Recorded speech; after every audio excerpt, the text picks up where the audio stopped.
Hi guys, my name's Darren Thomas. I'm a sports injury specialist and athletic trainer working out of Synergy Fitness Studios in Liverpool City Centre. Now the purpose of what we're going to do today is to give you some techniques and exercises that hopefully you can take away to help prevent injury to your lower back while you're playing golf. Now the exercises accompany the article, Lower Back Pain in Golf, How to Become More Functional to Prevent Injury.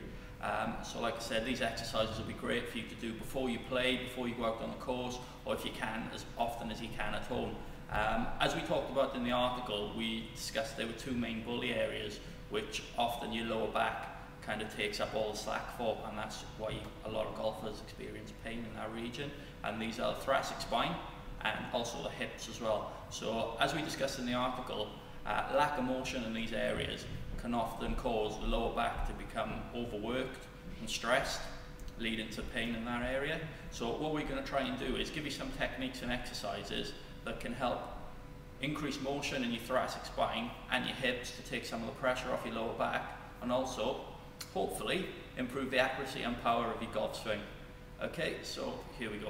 Okay guys, so the first exercise is just going to be a mobilization technique for your thoracic spine, okay? And we're going to try and keep things as close to golf as we can. Okay, so all we're going to do, we're going to use a true stretch here, but you could use a wall as well, or a tree, or anything you find on the golf course. We're going to put our left foot forward. Now what this does, this just opens our hips up a little bit, and it just takes some of the pressure off our lower back while we drive the motion through our thoracic spine. Okay, so with our left foot forward, we're going to put our left hand on the wall, or the true stretch in this case, and all we're going to start to do is just start keeping our eyes fixed on a point as you would in a golf swing. You keep your eyes fixed on the ball. We're just going to start driving our right hand back at shoulder height. Okay, so you might want to do about 15 to 20 of these.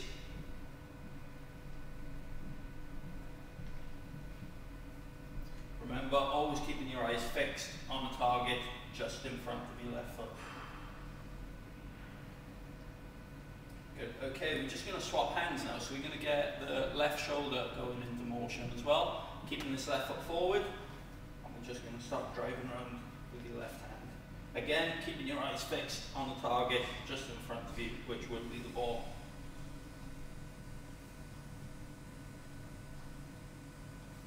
Okay guys, now we were able to loosen up our thoracic spine with the assistance of our hips. All we're going to do now, we're just going to bring our left foot in line with our right foot. So your feet are about shoulder width apart. Again, we're going back to the left hand on, and all this does is shuts down the hips a little bit and allows us to drive a little more motion through our upper back.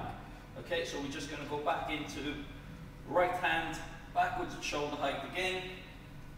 And again, just about 15 to 20 of them, and then we're going to swap hands, keeping the same foot position, feet level, about shoulder width apart, reaching around with the left hand. And again, remember, keeping your eyes focused on the spot in front of you.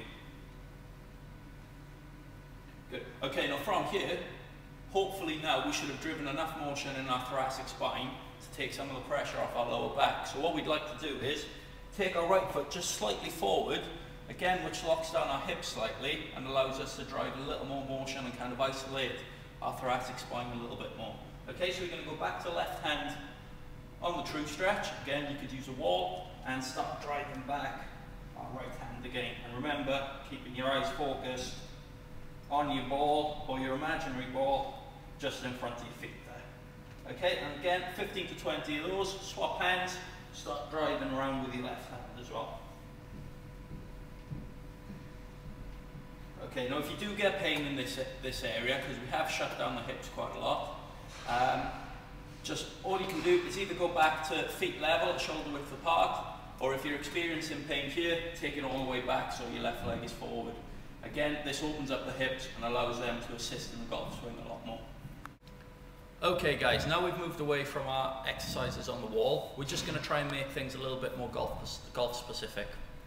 So I've got my trusty pole here, and all we're going to do, we're just going to go through a similar motion, but just driving with both hands using the pole. Okay, so again, about 15 to 20 reps per exercise, yeah? And we're going to start just with our left foot forward again to open up our hips. And again, just holding the golf ball, we're just going to try and go into a golf backswing. Okay, driving both hands through, keeping your eyes fixed again on our imaginary ball just in front of us.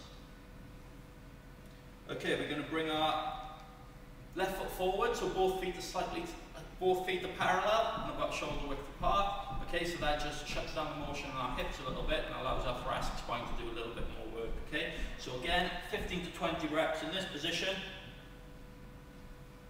And if you're feeling able and you're not getting any pulling on your lower back, and you think you've got the motion in your thoracic spine, we can just take our right foot forward slightly. Okay, so that shuts down our hips a little bit more and allows us to drive a bit more motion through our back. Okay, so we're just going to go through again. And remember, we're only treating success. So if you are feeling pulling or slight pain in your lower back, I want you to just take your foot either back to parallel or your right foot slightly back to open up your hips again and allow those to assist in the motion. And obviously, again, we're going to repeat these on the other side to allow lots of motion in our thoracic spine during the follow through. Okay guys, we're going to take the focus away from our thoracic spine now, and we're going to move on to the other bully zone that we found, and that's our hips. Okay, now during the backswing, we'd like to try and get, if we can, internal rotation in our hips. So basically what that means is our pelvis coming around in a twisting motion and shutting down some of the space in between our hip joint there. Okay, now what we don't want to try and get is what you see a lot of golfers compensating on is lots of right translation. Now what this does, this takes our center of gravity away from us and makes us a little less balanced during our golf shot, which can lead to inaccuracies. So hopefully what we'd like is this smooth rotation rather than this motion. Okay, and that'll just make us a little bit more stable and hopefully improve the accuracy of our shots. Okay, so we're going to go into a very similar motion that we did for the thoracic spine. We're going to start by taking our right foot back, and what we're going to do this time, we're just going to turn our right foot just to the outside a little bit. Now what this will do is it'll give us a little bit more motion in our hips and allow us to achieve a little bit more rotation without chewing our lower back up again. Okay, so again we're going to keep our eyes fixed just on our imaginary ball, just on the floor there. And again we're just going to start driving around, taking our hips through, allowing us to get a little bit more motion just in this right hip. Okay, so again about 15 to 20 of them.